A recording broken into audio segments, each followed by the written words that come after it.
Hi guys, आता मी तुम्हाला सर्वांना एक सगळ्यात महत्त्वाची टिप देतोय. जर तुम्ही कळसुबाई ट्रेकसाठी येणार असाल तर सगळ्यात महत्त्वाचं म्हणजे आपलं जॅकेट. कितीही वाटलं की वरती येताना आपल्याला गरम होईल, गार लागणार नाही, घाम येईल, सगळं होईल, जॅकेट बॅगेत घ्या.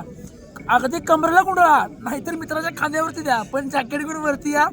कारण इकडं वरती आल्यावरती एवढी थंडी वाजते, एवढं गार लागतं. 100 रुपयाला ब्लँकेट घ्यायचं. इथं वरती आल्यावरती नाहीतर एक काम करा, तुम्हाला जॅकेट नसेल कॅरी करायचं ना, छोटंसं ब्लँकेट घ्या, ते बॅगमध्ये भरा आणि ते घेऊन वरती या. आता इथं आल्यावरती काय होतं, 200 रुपये तुम्हाला ब्लँकेट भाड्याने घ्यावं लागतं. साधारण ते ब्लँकेट जमा करावं लागतं. 200 रुपये पण गेले. आणि कधी कधी अशी अवस्था होती की आमच्यासारखी अशी साडी घ्यायला लागते. ही साडी ही साडी घ्यायला लागते.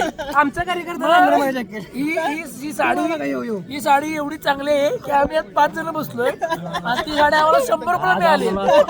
काय होतं, कधी कधी ब्लँकेट सुद्धा संपतं, ब्लँकेट पण मिळत नाही. आज आम्हाला साडीची किंमत त्यामुळं भाई जॅकेट घेऊन या, जर्किन घेऊन या, आठवून आपलं छोटंसं ब्लँकेट घेऊन या. ब्लँकेटच्या वरती येऊ नका, इकडं बेकार थंडी लागतं, बेकार वार लागतं. इकडे भाड्याने घ्यावं लागतं. आणि भाड्याने जर तुम्हाला ब्लँकेट नाही मिळालं तर माझी साडी वापरायला लागते. बघा साडी, आशुतोष कुठे श्रेयस गणेश शेठ. सांगितलं नाही का हाय काय म्हणतोय.